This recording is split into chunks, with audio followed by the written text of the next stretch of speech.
नमस्कार रसिको, मी धनश्री करमरकर. साहित्य छाया या यूट्यूब चॅनलसाठी दृष्टिकोन ही छाया महाजन लिखित कथा आपल्या समोर सादर करते.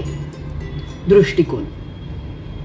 विमानतळावरच्या सुंदर स्वच्छ झकपकीत दुकानांमधून ती आणि समीर रेंगाळत रेंगाळत फिरत होते. विमान सुटायला 3 तास उशीर लागणार होता. तेवढा वेळ तिथे काढणं भाग होतं.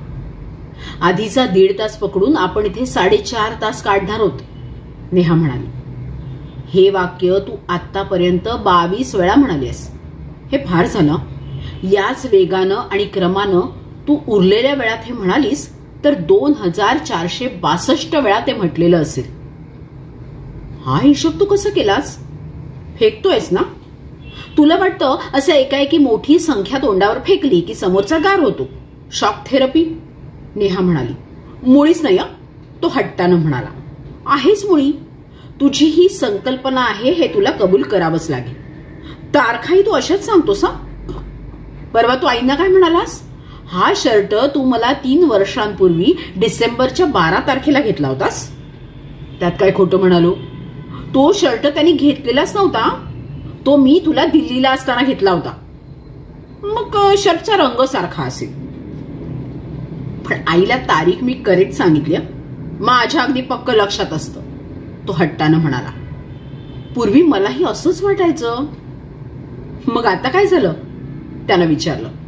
आता सहवास झाला, तोही भरपूर. त्यामुळे माणसाच्या स्वभावाची उत्तम पारख होते. मलाही झालीये. बोलताना तू गुगली टाकायला लागलास ना की मला कळतं. मी ही MSc मॅथ्स आहे म्हटलं. Gold medallist.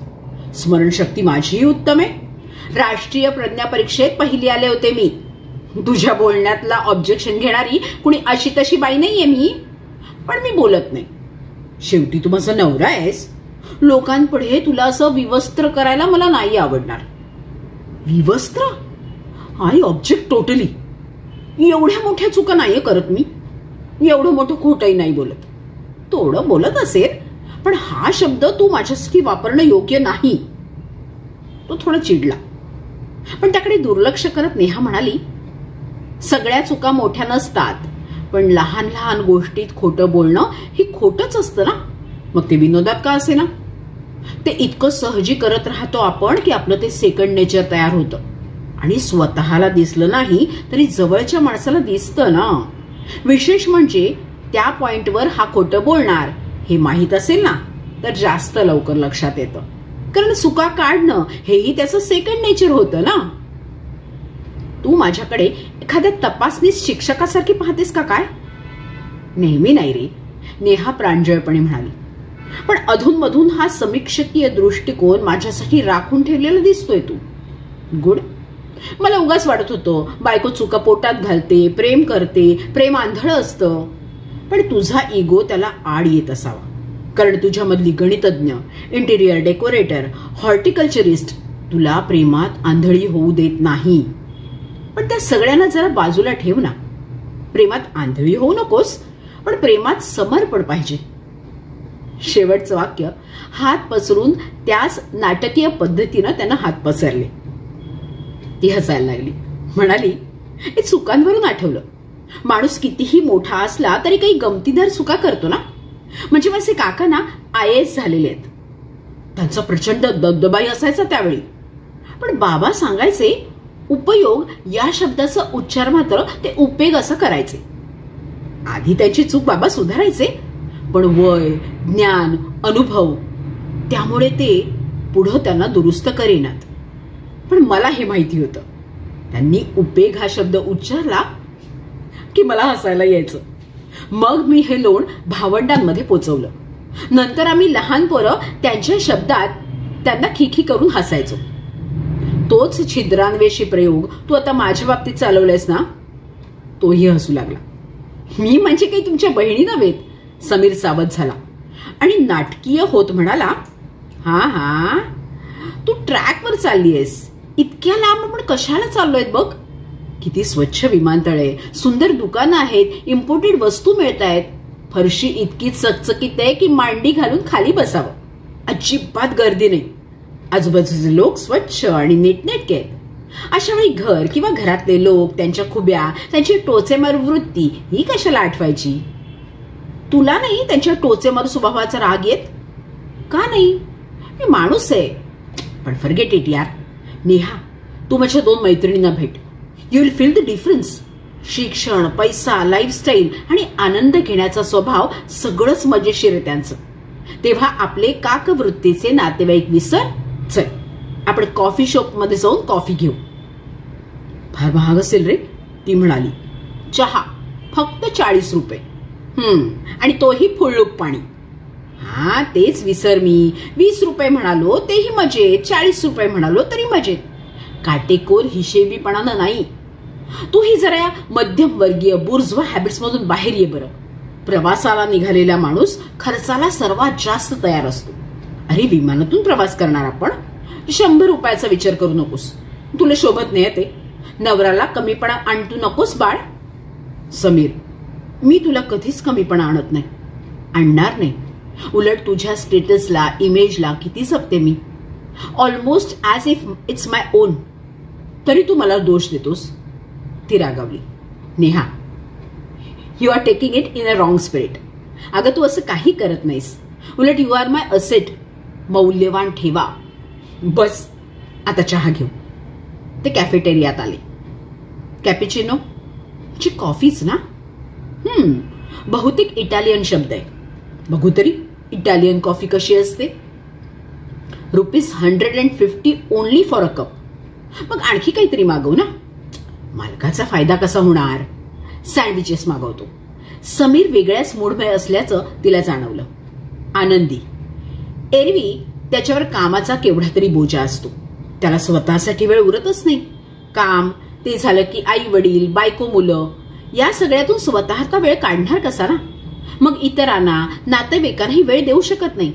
त्यामुळे गैरसमज त्याच्या बाबतीत, तिच्याही बाबतीत. तो काय श्रीमंत आहे, शिष्ट आहे, स्वतःला मोठा समजतो, कुणात मिसळत नाही, फार हुशार आहे ना. पुष्कळ गैरसमज दूर करता येतात, पण मुद्दाम ते करावं या स्वभावाचा समीर नाही. तिच्या माहेरच्यांच्या बाबतीतही हा गैरसमज नव्हता कधी. बरीच वर्ष, अगदी वर्षापूर्वीपर्यंत. तिला एकदम आठवलं. तुला माहितीये, परवा माधुरीताईंचा फोन आला होता. आईकडे आली होती. मला भेटायला ये म्हणाली. प्लीज, माधुरीताई आणि वसंतरावांचा विषय नको. I am fed up of with them. त्यांच्या वागण्याच्या पद्धतीनं मी थक्क झालोय. माणसं अशी वाईट वागू कशी शकतात? कारण नसताना त्यानं मला माझ्याच व्यवसायात बदनाम केलं. त्याच्यासाठी काय नाही केलं मी. त्यांना तो प्लॉट कुणी दिला? ती जमीन अकृषिक व्हायची ठरल्यापासून त्या जमीन मालकाला कह्यात घेत होतो तुझ्या सांगण्यावरून. तू नेहमी म्हणायचीस त्यांची आर्थिक स्थिती चांगली नाहीये. म्हटलं या निमित्तानं मदत होईल. इतका स्वस्त प्लॉट बुक केला मी. शहराच्या जवळ इतक्या स्वस्तात त्यांना कधीतरी प्लॉट मिळाला असता का? आज विकायला काढला तर 20 लाख रुपये तरी मिळतील. समीर चिडून बोलत होता. माहितीये रे मला, पण माधुरीताई म्हणते की फुकट थोडाच दिलाय. थोडे थोडे करून सगळे पैसे फेडलेत म्हणते. म्हणजे आईला म्हणाली. नेहा म्हणाली, व्हॉट? I am shocked. 10 वर्ष लागली फेडायला. त्यांनी एरवी घर बांधायचं ठरवलं असतं ना तर 70 उजाडली असती त्यांची. चांगुलपणाचा ना काळच नाहीये नेहा. सगळं माझ्याकडून करून घेतलं त्यांनी, अगदी PR कार्डापर्यंत. आणि प्लॅन काढायला त्या लबाड मोदानीकडे गेले. तिथं जायची काय गरज? त्यांच्या जावयाचं काम. सध्या घरात बहुतेक निर्णय धीरेंद्रच घेतो. त्याच्या सांगण्यावरून गेले म्हणून कळलं. माझ्याकडे न यायला काय झालं? तुम्ही फार खर्चिक प्लॅन देता म्हणे. शिवाय तुम्हाला बदल सुचवलेले चालत नाहीत. इंटिरियरही तुमचंच असावं असा तुमचा हट्ट असतो. आणि कमिशनही 4 ते 6% लावता म्हणे. नेहाचं वाक्य त्यानं पूर्ण होऊन दिलंच नाही. अरेच्छा, मी त्यांना कधी फी लावली? त्यांनी विचारायची तरी तसदी घेतली का? तेवढाही चांगुलपणा नाही. मला कळलं कुठं? आमच्या आर्किटेक्ट असोसिएशनच्या मीटिंगमध्ये देशपांडे म्हणाला, तुमच्या साडूनं तुमच्याकडून इमारतीचा आराखडा घेतला नाही. मला आधी तो काय बोलतोय ना तेच कळेना. आधी त्याला मी मूर्खात काढलं तर त्यानं मोदानीकडची ब्लूप्रिंटच दाखवली. कार झालो ग मी. पण माझ्याकडून का प्लॅन घेतला नाही ते सकारण सांगितलं. समीर बरोबर नेहाच्या रागाचा पाराही चढला. तिला एक विचित्र असहाय्यता आणि तीव्र तिटकारा आला होता. मला काय म्हणावं ते कळत नाहीये. त्यांनी मला दुखावलं असतं तर मान्य, पण तुझ्या बाबतीत हे करण्याचा त्यांना अधिकारच नाही. माधुरीताई काही बोलत नाही, पण ते मूग गेळे आपल्यासमोर गप्प बसतात, बाहेर बरळत फिरतात. फार फालतू माणूस. त्यांनी किंवा धीरेंद्रने असं का केलं याचं कारण शोधत होतो मी. बहुधा मी सोनीचं धीरेंद्र बरोबर लग्न आधी मोडून आलो होतो, तेच कारण असेल. तो फार पितो हे कळल्यावर माधुरीताईंनीच मला त्यांच्या घरी पाठवून ते लग्न मोडायला लावलं. मग स्थळ चांगलंय म्हणून वसंतराव माझ्याशी भांडले, वर त्यांच्या घरी जाऊन मीच कसा मूर्खासारखा वागलो म्हणून पुन्हा लग्न जुळवून आले. धन्य. तू धीरेंद्र अजून राग धरू नये, म्हणजे सगळं घरच राग धरू नये. राग नाही, डूग धरू नयेत. म्हणूनच हा उद्योग केला धीरेंद्रनं. मी आईला आणि माधुरीताईला म्हणाले की समीरला असला व्यावसायिक कमीपणा द्यायचं त्यांनी काही कारण नव्हतं. अपमान केलाय त्यांनी. ती खरंच चिडली होती. माधुरी तिची सगळ्यात मोठी बहीण, स्वभावानं गरीब. कमी शिक्षणामुळे तिला नात्यातच लग्न करावं लागलं. वसंतरावांचं पण शिक्षण कमी, तालुक्याच्या गावाला वास्तव्य, पण दिमाग फार. जावईपणाचा हक्क बजावून घ्यायला तत्पर आणि पटाईतही. त्यापायी नेहाकडे सगळ्यांनाच त्रास होईल. त्यांच्या मागण्या पुरवण्यापायी घरात चिडचिडही होईल.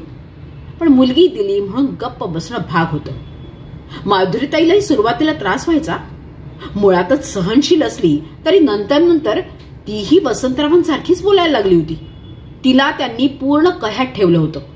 नवरा करतो तेच योग्य हे तीच इतरांना पटवत होती आणि आता मात्र तशीच वागत आणि बोलत होती.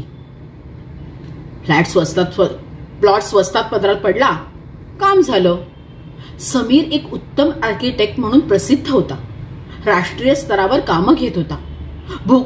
भूकंपग्रस्तांसाठीचे घराचे प्लॅन्स त्याने केले, त्याबद्दल त्याला पारितोषिक देऊन त्याचा सन्मानही झाला होता. पण वसंतरावांना तो पटला नाही. त्याचा सल्ला घेण्याची गरजच त्यांना वाटली नाही. उलट मोदानी त्यांच्या विरोधातला व्यावसायिक शत्रू त्याच्याकडे ते गेले. परिणामतः नेहानं रागानं माधुरीचं घर वर्ज केलं आणि बोलणंही. तीही नेहाकडे यायचं थांबली. आईच्या घरी हा ताण जाणवत होता. अनेक प्रसंगांना एकत्र येताना नेहा आणि माधुरीच्या कुटुंबालाही तो जाणवत होता. स्वस्थ होते ते वसंतराव. एका वागण्यानं त्यांनी सगळं वातावरण गढूळ करून टाकलं होतं. नेहाला वाटायचं माधुरीताई माझ्याशी वाईट वागती तर हरकत नव्हती. समीरला असं दुखवण्याचं काही कारण नव्हतं ना, पण ती चिडत होती. तिच्या वैतागण्यावर आईही म्हणाली होती, तुझा राग अनाठाई आहे, तुझ्या नवऱ्याचा अपमान झालाय असं तुला वाटतंय ना, मग का तू संबंध तोडतेस? ते दोघं आपापसात पाहून घेतील ना. तू स्वतःवर ओढवून घेतेस आणि बहिणी बहिणीत वितुष्ट आणायला लागलीयस. हे चांगलं नाही. समीर मोठा आर्किटेक्ट आहे हे मान्य करतायत ना सगळे. मग एकट्या वसंतरावांनी नाही केलं तर बिघडलं कुठं? त्यामुळे त्यांचा नावलौकिक कमी होतो का? मानहानी होते का? तूही स्वतःची मानहानी झाली असं समजून वागतेस. मला हे अवघड वाटतं. तू तुझं बघ. नेहाला हे पटणं अशक्यच होतं. मानहानी कशी नाही? आपल्याच नात्यातले तेही अगदी सख्खे असे दुसऱ्याकडे जातात तेव्हा लोक काय म्हणतात याचा तू विचार कर ना. समीर मध्ये काहीतरी कमतरता आहे असा प्रचार करायला त्याचे समव्यावसायिक मोकळे. त्यांना तेच पाहिजे. इथे वर कुणी जातोय म्हटलं की पाय ओढायला निमित्तच पाहिजे. मला ना वाईट याचं वाटतं की माझ्या माहेरकडून अगदी जवळच्या नात्याकडून हे निमित्त दिलं गेलंय. राहता राहिली माझी मानहानी. मी आणि समीर वेगळे नाहीत आई. त्याच्या बाबतीत घडलेली गोष्ट माझ्या घरेरावर परिणाम करणारच. भले मी स्वतः सक्षम आहे, माझी स्वतःची प्रतिष्ठा आहे, माझा मला इगो आहे. तू म्हणतेस तसा त्याचा इगो दुखावला तर मला त्रास का व्हावा? पण मला वाटतं मला त्याची प्रतिमा प्रतिष्ठा इतकी महत्वाची वाटते ते त्याच्यावर माझं प्रेम आहे म्हणून. त्याचा इगो दुखवला जाणं हे मला माझा स्वतःचा इगो दुखवला जाण्या इतकं क्लेशकार काय आई? तुझ्या लक्षात कसं येत नाही? कॅफेटेरियात बसल्या बसल्या तिला हे सगळं आठवलं. ती म्हणाली, आपलं लग्न ठरल्यापासून वसंतरावांना मळमळच होती. तू चांगला, शिकलेला, श्रीमंत, आधुनिक, हुशार. समीर हसायला लागला. नेहा, तुला कळतंय का? तू माझी चक्क स्तुती करतेस. I am flattered. स्तुती कोणाला आवडत नाही. चल, या गोष्टीवर मी तुला अजून एक ऑफर देतो. तुला काय पाहिजे ते खरेदी कर आत्ता इथे. नेहा हसली. समीर म्हणाला, प्रवासाची सुरुवात वसंतरावांच्या विषयानं झाली तरी फायदा तुझाच झाला बरं का. अर्थात तुला पाहिजे ते खरेदी कर. तू माझी पार्टनर आहेस. इंटिरियरला आणि गार्डन प्लॅनला मला आता बघावंच लागत नाहीये. तुझ्यात ही सहज प्राप्त झालेली कला आहे नेहा, रंगसंगतीची. तो भाटिया इतका खुश झाला. म्हणाला, हॉर्टिकल्चर फर्म पेक्षाही तुम्ही उत्तम बाग तयार करून दिलीत मला. बहुतेक सगळे हेच म्हणतात नेहा. तुला आठवतं, पहिल्यांदा तू दुर्वेंच्या घरातली सजावट करायला सांगितली होती तुला. तेव्हा मला थोडी शंका होती, पण ते क्लिक झालं. तूही या व्यवसाय सिरियसली घेतलास. माझ्या कामातला तो भाग तुला पाहायला लागल्यानं आय एम फ्री. समीर, तुला कळतंय ना की आता तू माझी स्तुती करतोयस? जाणीवपूर्वक करतोय. Reserve it Neha. नंतरच्या 2-3 तासात मुलांशिवाय त्यांनी कुणाचीच आठवण केली नाही. कोचीला हॉटेलात मीना, तिचा बंगाली नवरा आशुतोष आणि शीला आधीच आलेले होते. हॉटेल लाऊंजमध्येच त्यांची वाट पाहत होते. यांना पाहताच एक गदारोळ झाला. हसणं, टाळ्या देणं, भेटी. समीरनं नेहाची आशुतोषशी ओळख करून दिल्यावर तो म्हणाला, तू खूपच सुंदर आहेस. मला वाटलं महाराष्ट्रीयन काकूबाई असशील. हे बंगाली बाबू, माझ्या बायकोला पटवायचा प्रयत्न करायचा नाही. असं म्हणत समीर स्वतःच्या विनोदावर हसला. शीला नाही बजावलं. महाराष्ट्रीयन बायकांना या 3 दिवसात काकू म्हणायचं नाही. म्हणालास तर परतीच्या विमानात बसवून देईन. तुझ्या मीना काकूला इथे ठेवून घेईन. आशुतोषनं खांदेत झटकले. मीना ठसक्यात म्हणाली, मीना कधी काकू होते ना आहे. नेहाला गंमत वाटली. वास्तविक मीना काकू म्हणावं एवढ्या वयाची, उंच आणि तेवढीच जाड होती ती. रंग सावळा, चेहरा तरतरीत, मोठे डोळे, लांब केस, दाट भुवया, मोठं लव नसलेलं कपाळ, जीन्स आणि टॉप. हातात बांगडी किंवा कपाळावर कुंकूही नाही. शीला मात्र शेलाटी होती. उंचीला बुट्टी म्हणावी एवढी कमी, गव्हाळ रंगाची, पातळ कातडी आणि चेहऱ्यावर अकाली सुरकुत्या असलेली. तिनं लग्न केलं नसावं. सारखी ताणाखाली आहे असं पाहणाऱ्यालाही वाटत असावं अशी. ऑशू, आपल्यासाठी काहीतरी कोल्ड्रिंक आण ना. माझ्यासाठी मिरिंडा. मीनाच्या या हुकमावर आशूनं अजिबात नाराजी व्यक्त केली नाही. ओके डार्लिंग, असं म्हणत उंच, गोरा, सडपातळ माणूस लांब ढांगा टाकत निघाला. तोच समीर, थांब रे मी पण येतो असं म्हणत त्याच्या मागे धावला. ओ, लगेज, आपली रूम, हे नेहाचे शब्द कुणाला ऐकूच गेले नाहीत. ते गेले त्या दिशेला पाहत शीला म्हणाली, मीने, तुझा नवरा अजून तुझ्या ऐकण्यात आहे? अजून म्हणजे? अगं, एजेस टू रूम, त्याला तसं राहावं लागेल. I am money making person. नाही ऐकून जाईल कुठे? काय ग, तोही उत्तम कमावतो मला माहितीये, शीला म्हणाली. तू अशीच उभी राहणार आहेस का? अगं, रूम मध्ये जा. फ्रेश व्हायचं असेल तर होऊन ये. हे दोघं धुराडं ओढल्याशिवाय काही यायचे नाही. मीना अधिकारवाणीनं पण तुटकपणे म्हणाली. नेहानं आज्ञाधारकपणे मान हलवली. तू कशी आहेस? प्रवास कसा झाला? कुठलाही प्रश्न नाही. चल नेहा, आपण काउंटरवरून किल्ली घेऊ. मी येते तुझ्यासोबत, शीला समजूतदारपणे म्हणाली. नेहाला सुटल्यासारखं झालं. हा काही तिचा पहिला प्रवास नव्हता. पण हॉटेलमध्ये आल्यावर गरजेच्या गोष्टी समीरच करे. बहुतेक वेळा रूम मिळेपर्यंत वाट पाहणं आणि सामानासह आज जाताच पलंगावर लोळण घेणं, हा भाग ती करे थकव्याच्या नावाखाली. शीला तिच्याबरोबर थेट खोलीतच आली. माझी रूम तुला लागूनच आहे मीनाची, समोरची, ती म्हणाली. किती दिवसांचा आम्ही प्लॅन करत होतो ग. शेवटी जमलं एकदाच. आम्ही तिघं 3 ठिकाणी कामात, त्यामुळे एकत्र जमणं हे अवघडच झालं होतं ग. पण आता जमलं. तिचं बोलणं ऐकत ह करीत नेहानं सवयीनं हातपाय धुतले. प्रवास कसा झाला? तिच्या तोंडावर साबण असल्यानं तिनं नुसतंच डोकं हलवलं. खाली कोल्ड्रिंक आलेलंच होतं. मीनानं शीलाच्या हातात बाटली दिली. नेहाकडे पाहिलंही नाही. इतरही कोणी नाही, अगदी समीरनं सुद्धा. शेवटी टिपॉयवरची बाटली तिनं उचलली. खरं तर चहा घेण्याची तिची तीव्र इच्छा होती, पण ती चुपचाप पेप्सी प्यायली. समीरही, त्यालाही चहा लागे, पण आज सगळं माफ होतं. नंतर ते आपापसात बोलण्यात रमले जेवणाच्या वेळेपर्यंत. मी आणि शीलानं इथे जवळच्या हॉटेलात लंच बुक केलंय. समीर फ्रेश होऊन येतो म्हणत निघाला. तीही निघाली. तुला थांबायचं तर थांब असं म्हणत तो गेलाही. काहीच न सुचवता ती बावळटासारखी तशीच उभी राहिली. तिला समीरचा राग आला. तिच्याकडे त्या तिघांचं लक्षच नव्हतं. शीला आशूची गंमत करत होती. आशू मोडक्या मराठीत बंगाली आणि इंग्रजी मिसळत बोलतच राहिला होता. शीला मीनाला काळी भद्दी म्हणून संबोधत आशूला टाळ्या देत होती. मीना एखाद्या कर्त्या पुरुषानं लहान मुलं खेळताना बघावं ना तसं बघतच राहिली होती. समीर आला. अँबॅसेडर गाडीत त्या तिघी मागे आणि तो पुढे असे बसले तरी त्या दोघी पुढे वाकून वाकून बोलतच राहिल्या. विनोद सारखं हसणं. ती गप्प बसून होती, खिडकीतून बाहेर पाहत. विचार करत होती, किती मोकळं वाटतंय त्यांना. आपण पुरुष असतो तर असेच फिरलो असतो. आता ही मैत्रिणींचा ग्रुप करूनही जाता येईल, खूप मजा येईल. पण यांच्यात मीना डॉमिनेटिंग आहे, तसं नको. जेवण काय मागवायचं यातही मीना पुढे. उरलेले हो म्हणायला. तिच्याकडे पाहून तुला काय पाहिजे हेही विचारलं नाही कुणी. जेवतानाही तिची तीच स्थिती. एकमेकांच्या आवडी आवर्जून आठवून विचारून तसं खाणं चाललेलं. आशू आणि ती जसं काही तिथे नाहीच आहेत.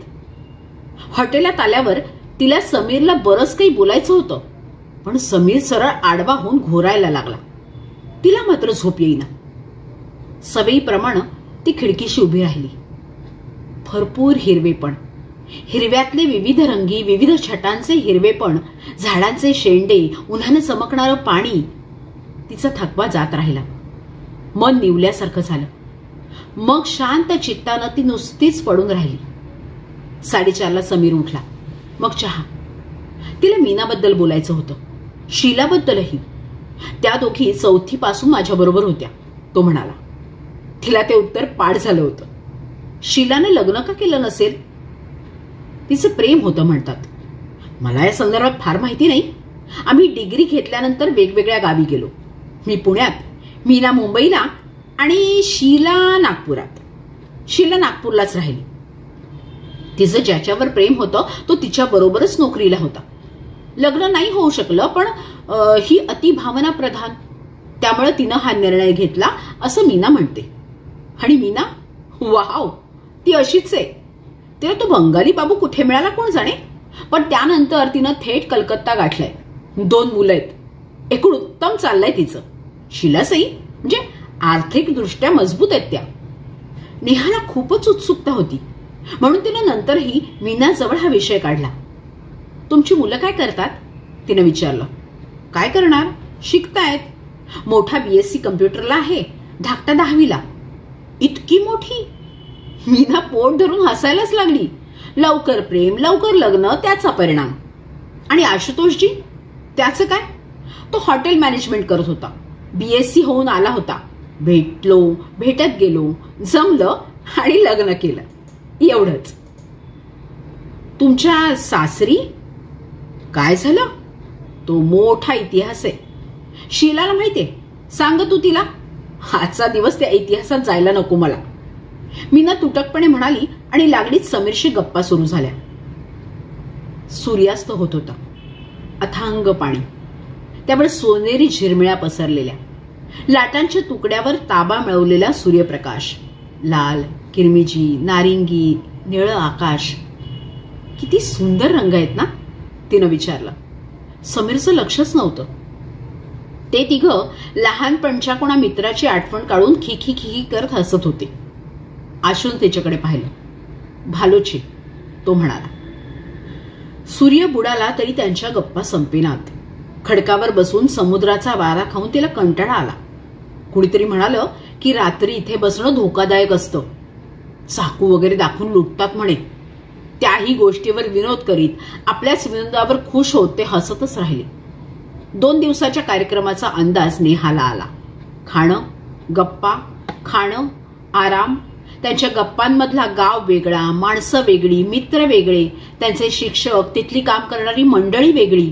त्यांचे काके मामे आत्या मावशा सगळ्या वेगळ्या, शेजारीही वेगळे. नेहा आणि आशुतोषसाठी मंगळावरचे किंवा चंद्रावरचे न पाहिलेल्या माणसांचे किस्से, बिनचेहऱ्यांची, गप्पातून अंशतः परिचित होणारी माणसं आणि नेहा किंवा आशूसाठी अजिबात जागा नसलेल्या जागा. तिला एकाकी, एकटं आणि दुर्लक्षित करत जाणारं वातावरण, निग्लेक्टेड आणि अनवॉन्टेड.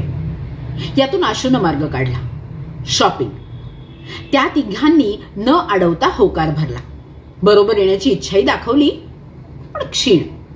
पण ते नेहाला नको होतं, कारण पुन्हा त्यांचे निर्णय आणि तिची नुसतीच धावपळ ते तिलाही नको होतं. मी अख्खी सकाळ पायी हिंडून जमेल तेवढं कोचीन पाहणार, या तिच्या निर्णयावर जरी आशुतोष हो म्हणाला तरी गावात गेल्यावर तो एका हॉटेलवर थांबला आणि तिला तिथे यायला सांगून ती एकटीच फिरली. परतल्यावर त्यांनी ज्यूस घेतला, बोलत राहिली. त्या तिघांवर विनोदही केले. नेहाच्या लक्षात आलं की त्याला बोलायला फार लागत नसलं तरी तो समजूतदार होता आणि त्याला खाण्याचा जबरदस्त शौक होता. आता क्रूजवर जाऊ, ती उत्साहात म्हणाली. एवढ्या उन्हात आणि त्यांना सोडून? मीनामला फाडून खाईल. आपण संध्याकाळी जाऊ, तो म्हणाला. मग आता काय करायचं? इथलं जुनं चर्च बघायला जाऊया. ज्यू लोकांचं सिनेगॉग आहे. तिथे ज्यू लोकांची थोडीफार घरही आहेत शिल्लक. मी मागे ज्यू लेखकांची पुस्तकं वाचली होती, त्यात उल्लेख येत आहेत, तो म्हणाला.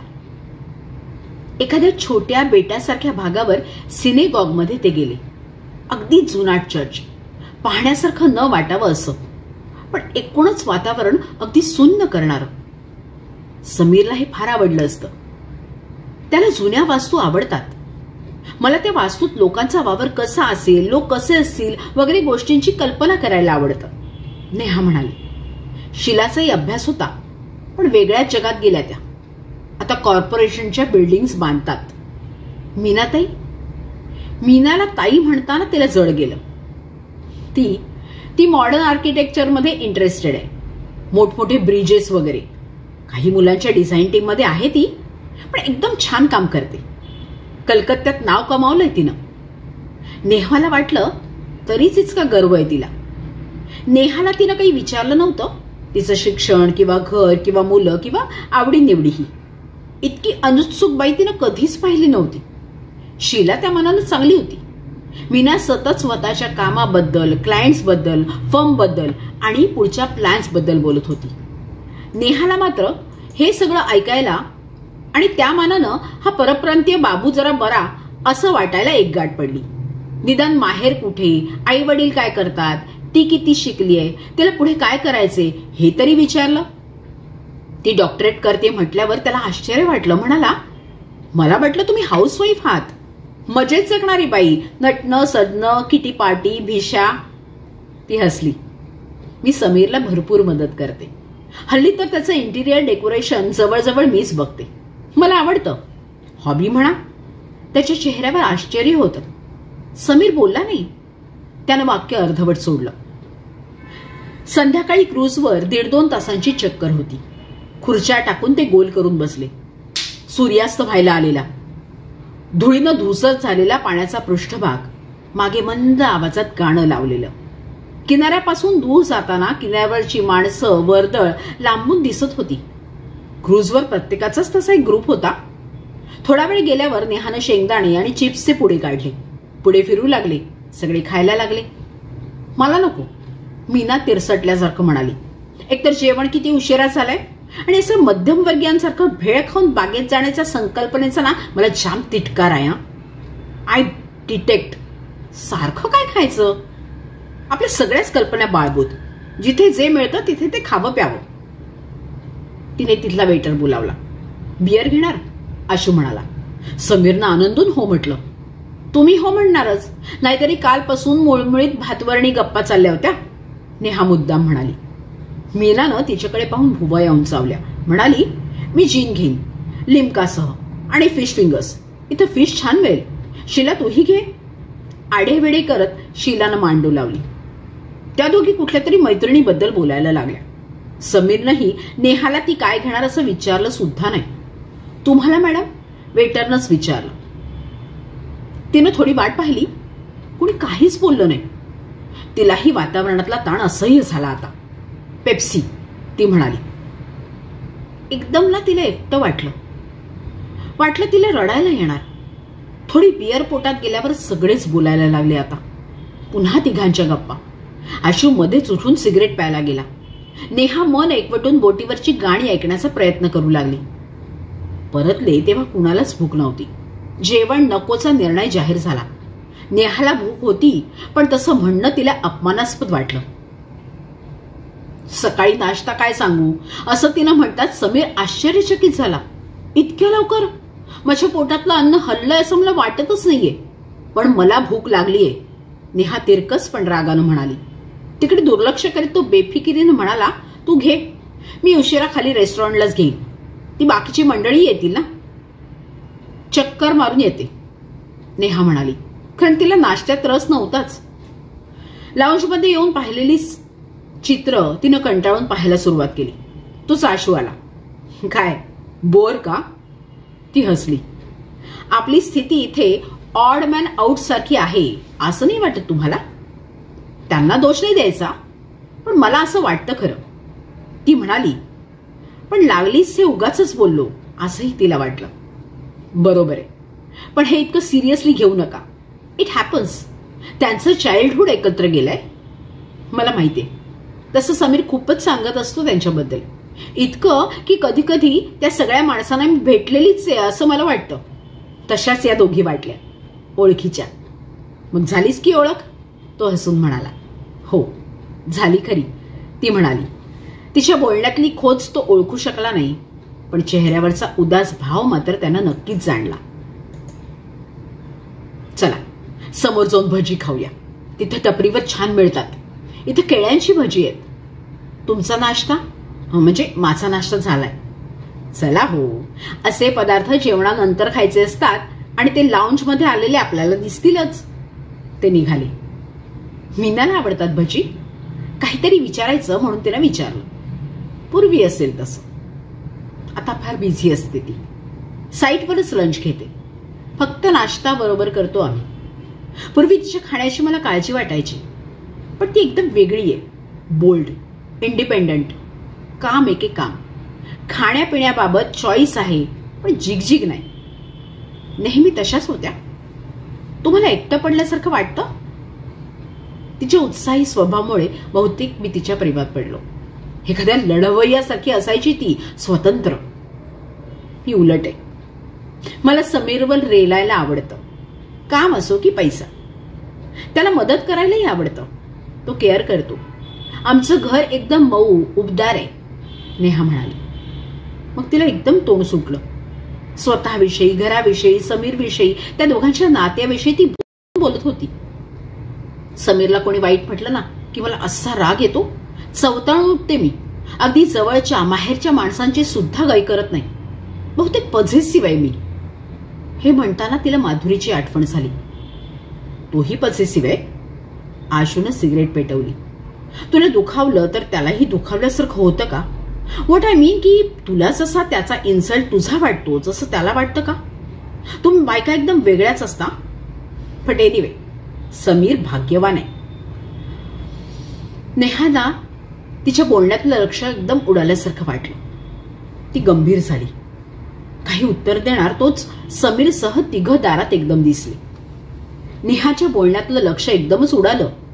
बीचवरच्या कॉटेजमध्ये त्यांचं लंच होतं.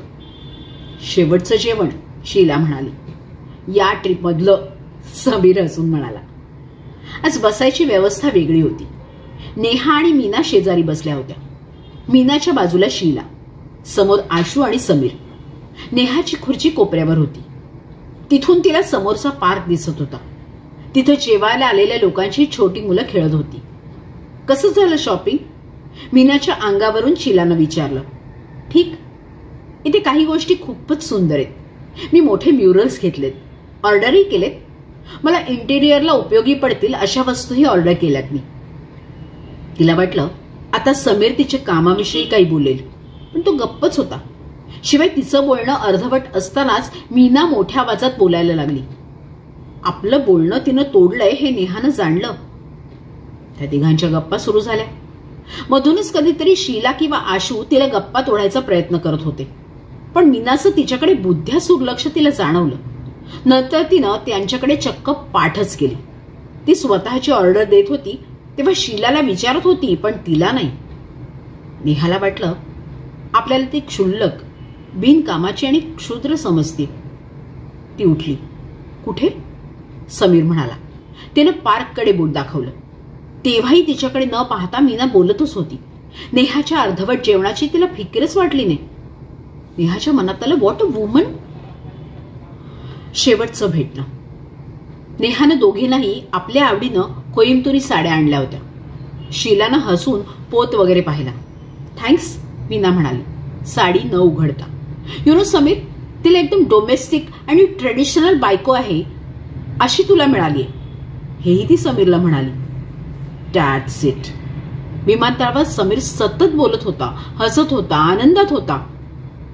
3 दिवसात काय काय घडलं, त्यांनी कशा कशावर चर्चा केल्या, कुणाकुणाच्या आठवणी काढल्या, हेच सगळं बोलत राहिला होता तो. ती हूं करत दुकानाकडे पाहत होती. निरर्थक. समीरची बडबड चालूच होती. आपण पुढच्या वेळी रोमला जाऊ, माझ्या आवडीचं शहर. मीना एकदा जाऊन आलीये. वास्तुशास्त्राच्या दृष्टीनं अमोल खजिना आहे म्हणाली ती. समीर उत्साहात म्हणाला, तुम्ही जा. ती बेरोख. मग तिलाच वाटलं हे जरा जास्त तीव्र झालं. त्यानं आश्चर्यानं तिच्याकडे पाहिलं. नेहा तिखट शब्दात म्हणाली, मीना असेल तर तिथं इतर कोणी असून नसून सारखंच असेल रे. माझ्यासारखी घरगुती परंपरागत तर नकोच. माझंच शेपूट सारखं तिचा प्रकार आहे. बरोबर इतर बायका आहेत ह्या विदुषीच्या लक्षातच येत नाही. साधं बोलण्याची पद्धत नाही. दुसऱ्या डोअरमॅट्स आहेत, पायपुसणी. ओ कमॉन नेहा, ती पूर्वीपासून तशीच आहे. आत्मविश्वास असलेली, कामातला वाघ, बेफिकीर, कुणाची आधाराची गरज पडत नाही तिला. एकदम स्वयंपूर्ण. तरीही काही सामाजिक नियम पाळावेच लागतात प्रत्येकाला. तो जगण्याचा भाग नाही. आणि निदान बाईंच्या बाबतीत तरी. आणि तू एरवी एवढा मस्का मारतोस मला, समंजस, समजूतदार, मदत करते वगैरे. तिच्या समोर एक शब्द तरी बोलला का? तो चिडून उठला. सिगरेट पेटवली. झालं तुझं सुरू. सगळ्या ट्रिपची मजा घालवायला निघालीस तू. त्याने सिगरेटचे 2-4 झुरके घेतले. तेवढ्यात तिथे रामनाथन दिसला. दोघांनी हात केले. समीर त्याच्याकडे चालत गेला. दोघं